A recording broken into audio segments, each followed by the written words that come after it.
Monday, July 8th edition of the Carolina Weather Video. I'm meteorologist Matthew East here with you, and these are a look back at our muggy Sunday. High temperatures across the region, 85 the high in Greensboro yesterday, 86 in Charlotte, 89 in Raleigh, 91 Columbia, Fayetteville, and Richmond and Jacksonville as well, 77 up in Boone. These are 4 a.m. temperatures here on this Monday morning. A lot of low and mid 70s outside of the mountains. We are still in a very soupy tropical air mass. Check out these dew point temperatures. A lot of lower 70s for dew points. And it has been kind of an unsettled night in parts of the region with some showers and some thunderstorms moving through. That's what the radar has looked like through the night, or at least over the past couple of hours. And there's been some pretty electric thunderstorms early this morning through parts of the Triad and northern section of the Triangle viewing areas, and earlier those were in place in parts of the Charlotte area as we went to about 11 o'clock and midnight. Now these are your 24-hour rain amounts,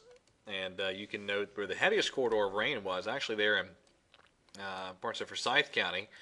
That's where there's been a flash flood warning in effect early this morning.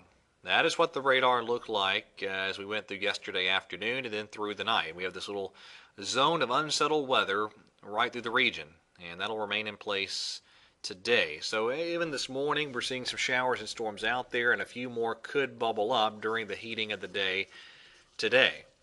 Again, the overall setup here, not a lot of change over the next couple of days. We have this little trough draped through the region that'll keep giving us the chances of some scattered showers and thunderstorms. Now later in the week, another big upper level trough moves in, and that'll bring us some more quite unsettled weather Thursday into at least part of the upcoming weekend. All right, in the tropics, that is the early morning satellite loop of Chantal. This system is really racing a little bit north of due west.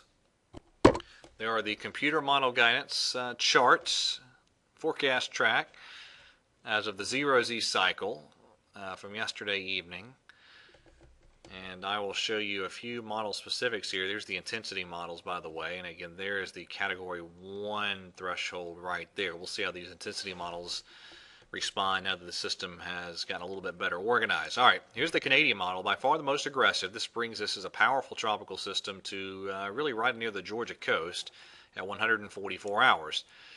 This is a look at the GFS, much weaker system, but not far away in terms of placement. Hurricane Wharf. That's it in the Bahamas there as a weak system. There's a look at the NavGem model, and it has it's really the furthest west solution near the west tip of Cuba at 144 hours. Now, this is going to have to run the gauntlet, it appears, of especially Hispaniola and maybe Cuba. Some big mountains in Hispaniola that often, well, almost always weaken tropical systems and sometimes tear them completely apart. So this is going to have some obstacles to overcome in coming days. But this could very well wind up being somewhere near the Florida or the southeast coast by the weekend. So we'll see. Something to keep an eye on as we move forward. All right, that's it for today. Thanks for watching. Have a wonderful day, and God bless.